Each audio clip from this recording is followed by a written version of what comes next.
पत्रकार बंधुओं को नमस्कार। मैंने जैसा आपको कहा था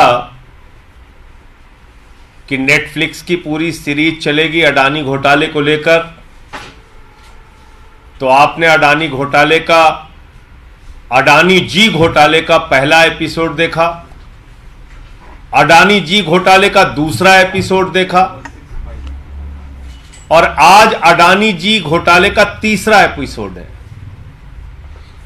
मैंने आपको बताया था कि किस तरह से राजस्थान सरकार को सस्ती बिजली देने के लिए जो कोयला की खदान मिली थी, और यह कहा था सरकार ने कि आप अपना खुद से कोयला निकालिए, अपने पावर प्लांट में इस्तेमाल कीजिए और राजस्थान के लोगों के लिए सस्ती बिजली दीजिए। वो दो की दोनों कोयला खदानें अडानी को दे दी गई। अब ऐसा ही एक और मामला छत्तीसगढ़ का सामने आया है। छत्तीसगढ़ सरकार के पावर प्लांट के लिए कोयले की खदान दी जाती है छत्तीसगढ़ सरकार को, और यह कहा जाता है कि इस कोयले की खदान से अपना कोयला निकालिए, सस्ते में आपको कोयला मिलेगा, वो कोयला अपने बिजली के पावर प्लांट में इस्तेमाल कीजिए, सस्ते में आप बिजली का उत्पादन करेंगे, और जब सस्ते में कोयला मिलेगा, सस्ते में बिजली का उत्पादन होगा, तो सस्ते में आप छत्तीसगढ़ की जनता को बिजली दे पाएंगे। और ये कोयला की खदान कहां है? खुद छत्तीसगढ़ में, यानी कहीं दूर भी नहीं जाना है। राजस्थान की सरकार को तो कोयला खदान छत्तीसगढ़ में मिली थी, लेकिन ये छत्तीसगढ़ की सरकार को जो कोयला की खदान मिली है वो छत्तीसगढ़ में ही मिली है। और इन्होंने क्या खेल किया, पूरा खेल आप सुनेंगे तो आप चौंक जाएंगे, परेशान हो जाएंगे कि किस तरीके से मोदी जी की सरकार अडानी को फायदा पहुंचाने में लगी हुई है, किस तरीके से भारत का एक एक संसाधन अडानी को दिया जा रहा है, किस तरीके से इस देश की जनता को महंगी बिजली देने के लिए अडानी और मोदी जी जिम्मेदार हैं। इसको थोड़ा सा आपको समय निकाल के समझना पड़ेगा। आपको मालूम है 2014 में सुप्रीम कोर्ट के आदेश से सारे कोल ब्लॉक रद्द किए गए, जिसमें प्राइवेट कंपनियों को फायदा पहुंचाने की बात सामने आई थी और लाखों करोड़ रुपए का घोटाला सामने आया था। और इसी तरह से एक खदान और, कोयला की एक खदान और रद्द की गई थी, कोयले का ब्लॉक रद्द किया गया था। वो था गारे पालेमा कोयला की खदान छत्तीसगढ़ की। गारे पालेमा कोयला खदान छत्तीसगढ़, वो सुप्रीम कोर्ट के ऑर्डर की लिस्ट में भी आपको मिल जाएगा। वो जो लिस्ट है 214 ब्लॉक की, कोल ब्लॉक की, उसमें भी उसका नाम है। जैसे 2 ब्लॉक का मैंने पहले दिखाया था, उसका भी नाम है। अब उस कोयला खदान को सुप्रीम कोर्ट ने रद्द कर दिया और कहा कि भारत सरकार नए एक्ट बनाए, नए कानून बनाए, इसके हिसाब से आवंटन किया जाए। भारत सरकार ने 2015 में एक्ट भी बना दिया। भारत सरकार के एक्ट में साफ तौर पे लिखा हुआ है कि 74% पीएसयू की, यानी कि सरकार की, जिसको आवंटित होगी खदान उसकी भागीदारी होगी, मालिकाना हक राज्य सरकार का होगा, और 26% तक प्राइवेट कंपनियों की भागीदारी हो सकती है। साफ तौर पे इस एक्ट में लिखा हुआ है, कहीं आपको जाने के लिए जरूरत नहीं है। नरेंद्र मोदी जी की सरकार का एक्ट, 2015 का एक्ट, जो एक्ट सुप्रीम कोर्ट के आदेश का अनुपालन करने के लिए बनाया गया था, इस एक्ट में लिखा हुआ है। 2017 में Chhattisgarh state power generation company limited, यानी कि CSPGCL, यह कंपनी है छत्तीसगढ़ सरकार की।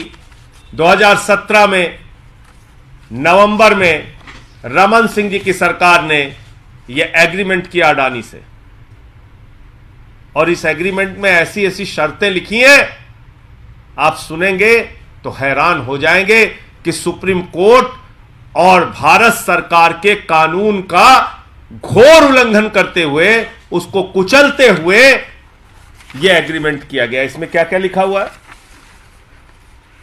इसमें यह लिखा हुआ है कि एक निश्चित मात्रा में अडानी से कोयला CSPGCL को लेना पड़ेगा। यानी छत्तीसगढ़ सरकार के पावर प्लांट को अडानी से एक निश्चित मात्रा में कोयला खरीदना पड़ेगा, और अगर वो कोयला नहीं खरीदा छत्तीसगढ़ सरकार ने तो अडानी को पेनाल्टी दी जाएगी। ये इसमें लिखा हुआ है। मतलब आपकी कोयला खदान, आप अपनी ही कोयला खदान से कोयला खरीदेंगे, और अगर आप कोयला खरीदने में आपसे कोई कमी रह गई तो आप अडानी जी को, नरेंद्र मोदी जी के मित्र को पेनाल्टी देंगे। यह रमन सिंह जी का समझौता है बीजेपी सरकार का 2017 का। इसके अलावा क्या लिखा हुआ है इसमें? 100% ट्रांसफर, 100%। ये अडानी का पेपर है, इसको आप देख सकते हैं। इसमें साफ तौर पे लिखा हुआ है AEL may form 100% owned special purpose vehicle to act as MDO and sign the CMSA with CSPGCL। 100% ये माइंस, ये खदान सुप्रीम कोर्ट के कानून और भारत सरकार के कानून को किनारे रखते हुए यह खदान अडानी को दे दी गई। अब इससे अंतिम जो सच है इसका वो जानना जरूरी है। छत्तीसगढ़ में कोल इंडिया की भी कोयला खदान है, CIL कोल इंडिया लिमिटेड की कोयला खदान भी है, और छत्तीसगढ़ में छत्तीसगढ़ की सरकार की खदान जो अडानी को दे दी गई वो खदान भी है। अब आप सोचिए मजेदार बात, जो G13 का कोयला है वो कोल इंडिया लिमिटेड दे रहा है 827 रुपए टन। ध्यान से फिगर सुनिएगा, 827 रुपए टन कोल इंडिया छत्तीसगढ़ सरकार को कोयला दे रहा है, और जो अडानी कोयला दे रहा है वो दे रहा है 1269 रुपए टन। यानी करीब करीब 450 रुपए एक टन में महंगे दाम से कोयला दिया जा रहा है। और ये कितना कोयला निकालना है अडानी को आपको मालूम है? 232 मिलियन टन कोयला निकालना है। ठीक बोल रहा हूं? हाँ, 232 मिलियन टन कोयला निकालना है। मतलब आज अगर ये 450 का मुनाफा ले रहे हैं, आगे चलकर ये 500 भी हो सकता है, 1000 भी हो सकता है, 1500 रुपए भी हो सकता है, 2000 भी हो सकता है, जब सारी कोयला की खदानें इनके हवाले हो जाएंगी। और आपको जान के हैरानी होगी कि जितने भी ये MDO पूरे देश में हुए हैं उसमें से अकेले 56% कोयला अडानी के नाम कर दिया गया। तो अगर इसी कॉन्ट्रैक्ट को आगे बढ़ता हुआ मान लिया जाए और 232 मिलियन टन की खरीदारी का जो छत्तीसगढ़ सरकार ने समझौता किया अडानी के साथ, इसी समझौते को मान लिया जाए तो करीब करीब इस पूरे खदान के कोयले निकालने में 25,000 करोड़ रुपए का मुनाफा अकेले एक खदान से अडानी को पहुंचाने के लिए मोदी जी की सरकार ने और भारतीय जनता पार्टी ने रास्ता खोल दिया। अकेले एक खदान से। आप मुझे बताइए, आप कोयला उसी को, गैस उसी को, बिजली उसी को, पानी उसी को, सारा कुछ उसी को देते जा रहे हैं। देश के सारे संसाधन उसी के नाम पे नीलाम करते जा रहे हैं। जब सुप्रीम कोर्ट ने कोल का ब्लॉक रद्द कर दिया तो आखिर मुझे बताइए कि आपने कैसे 100% ये कोयले की खदान अडानी को दे दी? कैसे इसमें कॉन्ट्रैक्ट किया गया कि छत्तीसगढ़ की सरकार अपना ही कोयला लेगी और अगर नहीं ले पाएगी तो उसके लिए पेनल्टी देगी? कैसे इसमें आप महंगा कोयला खरीद रहे हैं। जो कोल इंडिया का कोयला है वो 827 में मिल रहा है, जो अडानी का कोयला है वो 1269 रुपए पर टन में मिल रहा है। या आखिर हो क्या रहा है? अपने एक मित्र को फायदा पहुंचाने के लिए क्या क्या कर रहे हैं आप? और इतने बड़े घोटाले पर, इतनी बड़ी बात पर सुप्रीम कोर्ट और एक्ट को किनारे रखते हुए जो अडानी के साथ समझौता किया गया, इस पे कभी कोई सीबीआई नहीं गई, कभी कोई ईडी नहीं गया, कभी कोई इनकम टैक्स डिपार्टमेंट नहीं गया, कभी कोई छापेमारी नहीं हुई। तो नरेंद्र मोदी जी के मित्र को क्या पूरा देश लूटने की खुली छूट है? पूरा देश आप लूटते रहेंगे इसी तरीके से? तो 2 खदानों का पहले मैंने खुलासा किया, यह तीसरी खदान है जो सुप्रीम कोर्ट के आदेश और एक्ट के खिलाफ जाकर अडानी को दे दी गई है। और इसके पूरे साक्ष्य और प्रमाण आपके सामने हैं। अगर जरा सी भी नैतिकता है तो एक कोयला की खदान बंद की जाए। और छत्तीसगढ़ सरकार की कोयला खदान है, छत्तीसगढ़ सरकार ही लैंड का एक्विजिशन कर सकती है, जमीनों का अधिग्रहण कर सकती है, लेकिन इस मामले में सारा कुछ आपने अडानी को सौंप रखा है। तो ये पूरा आज का मामला था। मैं एक बार फिर दोहरा रहा हूं, ये 25,000 करोड़ रुपए की सौगात इस कोयला खदान को देकर आदरणीय नरेंद्र मोदी जी ने और भारतीय जनता पार्टी ने अडानी को 25,000 करोड़ रुपए की सौगात दी है। ये 13 मार्च को, मुझे अभी तक सीबीआई से, ईडी से समय नहीं मिला, लेकिन 13 मार्च को सीवीसी का समय मिल गया है। सीवीसी से मुलाकात करके ये सारे साक्ष्य और कागजात जो अब तक मेरे पास आए हैं, गुजरात का मुद्दा है, 2 राजस्थान की खदानों का मुद्दा है और अब एक छत्तीसगढ़ की खदान का मुद्दा है, ये तीसरे एपिसोड में मैंने आपके सामने किया। अभी पिक्चर बाकी है, जल्दी मत कीजिएगा। बहुत लंबा घोटाला है और बहुत लंबी जानकारी है। अगला एपिसोड नंबर 4 वो भी जल्दी आएगा, 13 मार्च के बाद आएगा।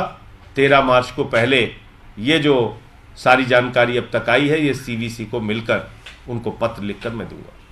ये रमन सिंह सरकार ने जो करार किया था उसी के साथ अभी की भूपेश बघेल सरकार की कोयला आ रही है और खरीद कर रही है। देखिए, जो कॉन्ट्रैक्ट होता है वो कॉन्ट्रैक्ट 1-2 साल के लिए नहीं होता, वो कॉन्ट्रैक्ट करते हैं 30 साल के लिए। यानी जितनी एक खदान की आयु होती है, जितनी एक खदान की उम्र होती है, अवस्था होती है कि आप उसको पूरा कोयला निकाल लीजिए, उस तक का पूरा समझौता होता है। और मैंने तो क्लॉज पढ़ के आपको बताया, इसमें क्या लिखा हुआ है कि हर साल, वो एग्जैक्ट फिगर भी बता दीजिए कितना टन खरीदना होगा। 5 मिलियन टन।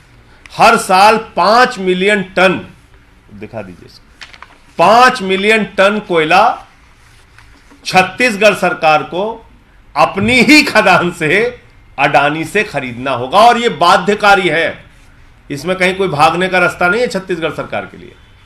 बाध्यकारी है 5 मिलियन टन कोयला खरीदना, महंगे दाम पर खरीदना। और अगर 5 मिलियन टन कोयला नहीं खरीदा छत्तीसगढ़ सरकार ने, तो वो क्लॉज भी मैंने पढ़ के सुना दिया कि उसकी पेनल्टी देनी पड़ेगी। ये पूरा इसमें फिगर दिया हुआ है कि कितना प्रोडक्शन होगा और कितना कोयला छत्तीसगढ़ सरकार को खरीदना पड़ेगा। तो अपने आप में, और 100% आपने पूरी खदान दे दी आपने उठा के अडानी को। तो ये तो मुफ्त का फायदा है ना, मुफ्त की मलाई खिला रहे हैं आप। इसीलिए तो मैं नारा लगाता हूं कि मोदी अडानी भाई भाई, देश बेच के खाई मलाई। मलाई खा रहे हैं। आपने पूरी खदान उठा के अडानी को दे दी, उसके लिए आपने खरीदार भी दे दिया, खरीदार से गारंटी भी दिलवा दी। तो बड़ा आराम का बिजनेस है। कोयला निकालो, कोयला कहीं बर्बाद भी नहीं होना है। जहां खरीदार भी आपके पास मौजूद है, उसको आपसे खरीदना ही खरीदना है। नहीं खरीदेगा तो आपको पेनल्टी देगा।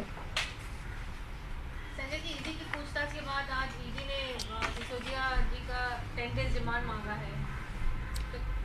देखिए, ऐसा है कि मैं बार बार इस बात को दोहरा रहा हूं, कह रहा हूं, भारतीय जनता पार्टी एक नए सिद्धांत पर चल रही है। जो जितना बड़ा भ्रष्टाचारी वो उतना बड़ा पदाधिकारी। बीजेपी का अब यही नारा है, भारतीय जनता पार्टी में शामिल हो जाओ।